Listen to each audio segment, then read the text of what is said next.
그런데 말입니다. 안녕하세요. 빙쌤입니다. 네, 오늘은 이제 그동안의 영상이랑 조금 다른 주제로 이제 여러분과 찾아뵙게 되었는데요. 네, 저희 여비진이 이제 항상 오치를 주제로 이제 정보를 전달해 드리다 보니까 대부분 이제 실기 위주의 영상을 좀 여러분께 많이 소개해 드렸잖아요. 네, 오늘은 조금 다른 날과는 좀 다르게, 실기 위주가 아니고, 이제 오칠의 이론. 그 중에서도 이제 오칠의 역사에 대해서 이제 여러분께 알려드리려고 합니다. 네, 오칠의 역사는 이제 약 9,000년 전에 중국으로부터 시작돼서 이제 한국, 일본 등지로 이제 전파되었다고 일반적으로는 알려져 있는데요. 이제 이렇게 전파된 오칠이 그 각 나라별의 독자적인 성향에 따라서 이제 독자적인 기법들로 발전이 돼요. 뭐 대표적인 것들이 이제 너무나도 여러분이 잘 아시는 한국의 나전칠기, 또 중국의 이제 조칠은 이제 조각을 해서 이제 칠기를 만드는 거고요. 이제 일본의 마끼에라고 해서 일본은 이제 금 가루를 이용해서 좀 많이 작품을 만들거든요. 이걸 마끼에라고 하는데, 이런 식으로 각 나라별로 이제 독자적인 기법으로 이제 발전을 하게 됩니다. 그래서 여러 나라의 오체도 굉장히 좀 다양하고 재밌는 부분이 많아서 이 부분은 다음 기회가 된다면 우리 자세하게 소개를 해드리는 시간을 한번 만들어 보도록 할게요. 우선 우리나라의 그 오칠의 뿌리가 굉장히 더 중요하겠죠. 네, 그래서 한국 오칠의 역사는 어디서부터 시작이 되는지, 또 한국 옛날 오칠 작품들은 어떻게 생겼었는지 조금 궁금하지 않으신가요? 네, 지금부터 이제 시대별 이제 한국 오칠의 특징에 대해서 간단하게 요약해서 이제 유물 사진이랑 같이 보면서 설명을 해드릴게요. 얼마 전까지는 원래 신석기 시대부터 시작이 아니고 청동기 시대였어요. 한국 오칠의 역사는 여수에 있는 그 고인돌에서 출토된 유물이 청동기 시대 유물로 판명이 됐고, 약 2,500년 전부터 이제 시작이 됐다고 알려져 있었는데요. 근데 비교적 최근에 2019년 말에 이제 밀양 신안 유적에서 이 신석기 시대의 유물이 출토가 되면서 이제 한국의 오칠의 역사도 이제 5,000년 전부터 오칠을 했다고 이제 시작이 된 게 증명이 되었어요. 그래서 신석기 시대의 오칠의 특징은 일단 우리가 기본적으로 알고 있는 기물의 보호, 뭐 도막을 올린다던가 아니면은 기물의 장식을 꾸미는 게 아닌 이제 접착제의 용도로 좀 많이 쓰였다고 해요. 그래서 다음 출토되는 유물 사진을 보면서 한번 설명을 해드릴게요. 이 사진의 맨 왼쪽이 신석기 시대의 유물인 붉은 간톡입니다. 그 깨지지 않는 저 항아리 모양은 청동기 시대 때 유물이고요. 신석기 시대는 저 맨 왼쪽이라고 보시면 돼요. 이 유물을 조사를 한 결과 이제 칠도막이 발견되지는 않았는데, 이 적색 안료 부분에서 우루시올 성분이 검출이 됐어요. 이 우루시올 성분, 우리 모두 잘 아시는 그 오칠의 주 성분이죠. 이 토기에 붉은 안료를 붙이는 용도로 오칠을 사용했던 거예요. 그래서 이 왼쪽 유물의 다른 각도, 이게 안쪽 부분인데, 이 깨진 단면을 보시면 이제 도막이 없는 것을 볼 수가 있죠. 네, 이를 토대로 이제 신석기 시대의 오칠은 이제 도막을 올리는 용도가 아닌 옷을 접착제의 용도로서 사용했다는 것을 알 수 있습니다. 이제 아직 그 유물이 많이 출토된 상황이 아닌 신석기 시대 유물이 이거 하나거든요. 접착제로서만 이제 오칠을 사용했다고 단정하기는 조금 어렵지만, 앞으로 더 많은 유물이 출토가 되면 이제 더 많은 신석기 시대의 오칠 기법을 알 수 있지 않을까요? 이제 빨리 더 많은 유물이 출토되길 간절히 바라게 되네요. 이제 청동기 시대 오칠에 대해서 한번 알아보도록 할게요. 현재 한국 오칠의 역사는 지금 방금 말씀드렸듯이 신석기 시대가 시초라고 말씀드렸죠. 근데 하지만 이 유물이, 신석기 시대의 유물이 출토되기 전에는 원래 낭랑칠기의 영향을 받았다고 알려져 있어요. 한국의 오칠이. 여기서 낭랑은 이제 우리나라 설화에 나오는 그 낭랑공주가 사는 낭랑국이 아니고, 이제 한나라가, 이제 중국의 한나라가 평양 지역에 설치했던 낭랑군을 얘기합니다. 그래서 이때까지만 해도 이제 한국의 오칠의 기원이 중국 칠기의 영향을 받았다는 것이 그때에는 학계의 정설이었어요. 네, 근데 그 아까 말씀드렸던 여수 정량동 7호 고인돌, 여기에서 출토된 유물이 이제 더 세기를 앞세기로 이제 당기게 되었고, 그 다음에 신석기 시대의 유물이 출토가 되면서 우리의 오칠의 기원은 중국 영향이 아닌 이제 독자적인 한국의 발달로 이루어졌다고 볼 수 있습니다. 또 이 청동기 시대의 그 유적지 중에서는 경남 창원시의 다호리 고분이라는 곳이 있는데요. 이 다호리 고분은 이제 오칠을 하시는 여러분들이라면 한 번쯤 들어보신 분들도 있을 수 있고요. 또 처음 듣는 분이시라면 이 다호리 고분 정도는 한번 기억해 두시면 좋을 것 같아요. 왜냐면 이 다호리 고분은 한국 청동기 시대의 오칠의 보고라고 불리는 굉장히 중요한 장소이기 때문인데, 왜냐하면 여기에서 이제 청동기 시대의 오칠 유물이 엄청나게 많이 쏟아져 나왔어요. 네, 그래서 이 다호리 고분에서 출토된 칠기들이 거의 이제 청동기 시대의 대표적인 유물들이기 때문에 한 번 정도는 기억을 해주시면 좋을 것 같아요. 특히 이 다호리 고분에서 출토된 이제 유물들은 한국의 독자적인 형태의 칠기 형태를 많이 보여주는 그런 유물들이 많이 출토가 됐는데요. 그 형태가 이제 중국 칠기에는 없는 양식, 즉 이제 중국의 영향을 받지 않은 독자적인 형태였고요. 그 보존 상태도 굉장히 좀 양호해서 완벽한 상태로 출토되었다고 해요. 이따가 사진 통해서 한번 보여드릴 건데 좀 깜짝 놀라실 수도 있어요. 너무 놀라워요. 청동기 시대의 또 칠기법에 대해서 조금 요약해서 알려드리면, 출토된 유물로 추정을 했을 때 이제 흑칠과 그리고 바탕칠이 없는 목심칠기가 주를 이뤄요.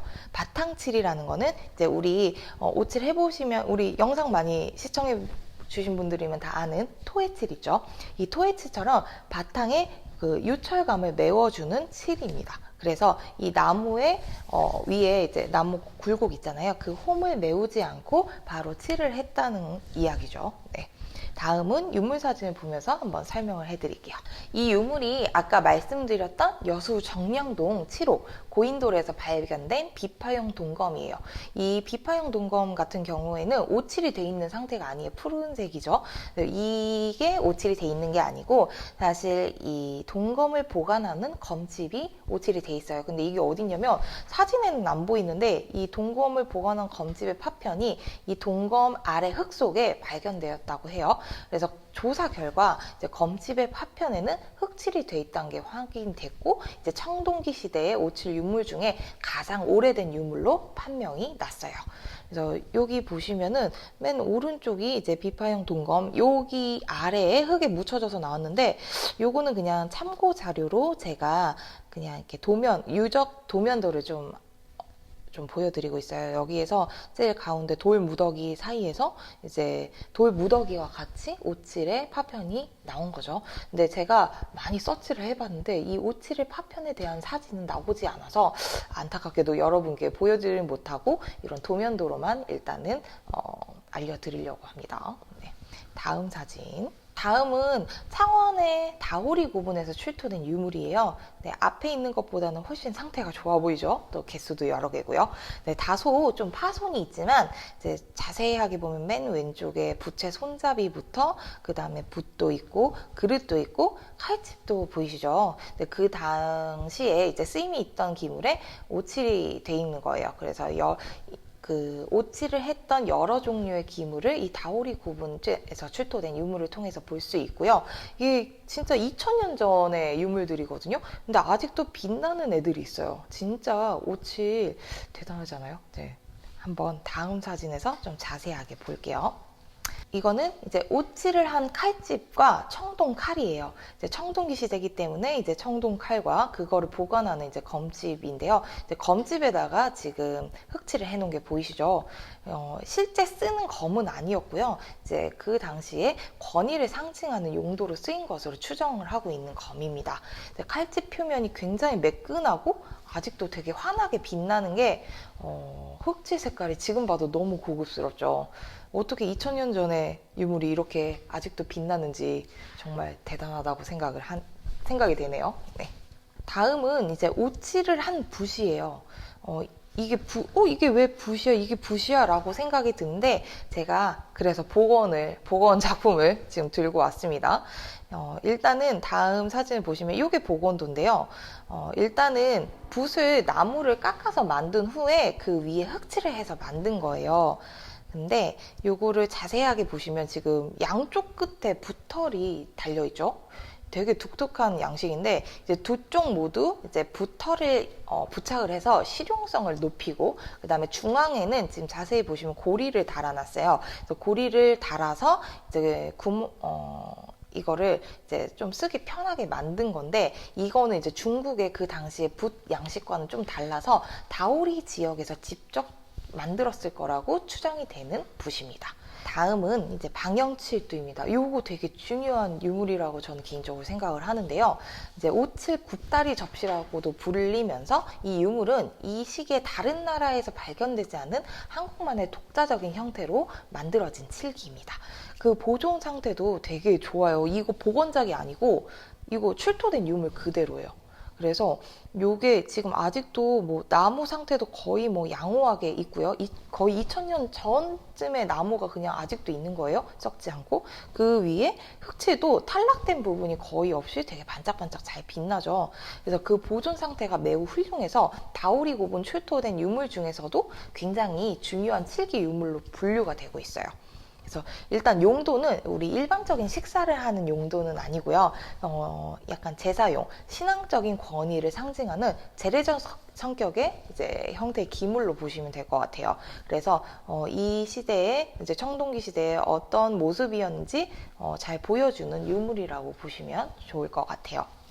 일단 이 방영칠도 조금 더 설명을 해드리면 이 원형칠도라는 이 또 제기용 그릇이랑 같이 출토가 됐는데 이거 원형칠도 보시면 얘도 상태가 좀 좋죠. 막 광택도 반짝반짝하게 빛나고. 근데 안쪽 보시면 이거는 과일이에요. 이건 감인데 DP를 해놓은 게 아니고 진짜 2000년 전에 감이 맞습니다.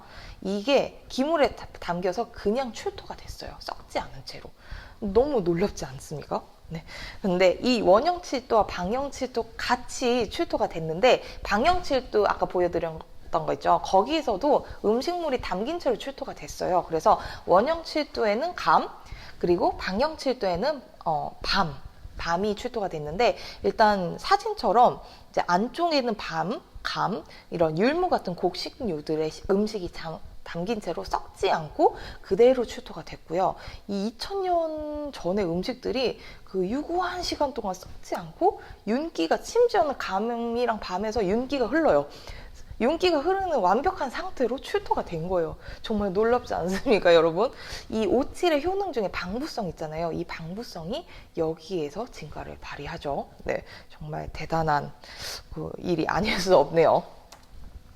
지금까지 청동기 시대의 칠기 특징을 이제 유물과 함께 보여드렸는데요. 제가 좀 너무 흥분한 나머지 중간중간 좀 텐션이 좀 높아지는 그런 구간이 있었는데 여러분의 너른 양해 부탁드리면서 자, 지금까지 보셨던 유물 어떠셨나요? 네, 지금까지 소개해드린 유물들은 사실 청동기 시대 여러 유물 중에 그냥 일부예요. 그래서 그 많은 유물 중에서 오칠을 중점으로 이제 제가 생각했을 때 중요하다고 생각되는 몇 개의 유물을 좀 간략하게 알려드린 거고요. 좀 청동기 시대의 유물은 제가 소개해드렸던 것보다는 더 많은 유물이 있으니까 혹시나 관심이 있으신 분들은 이제 국립중앙박물관이나 문화재청에 굉장히 소장품으로 이제 유물 사진들이 많이 올라와 있어요. 그래서 이런 관련 정보를 열람해 보시면 좋을 것 같습니다.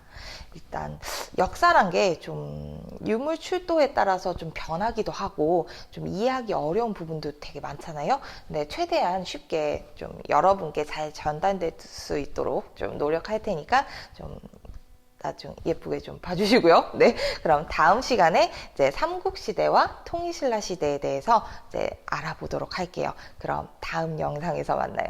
안녕.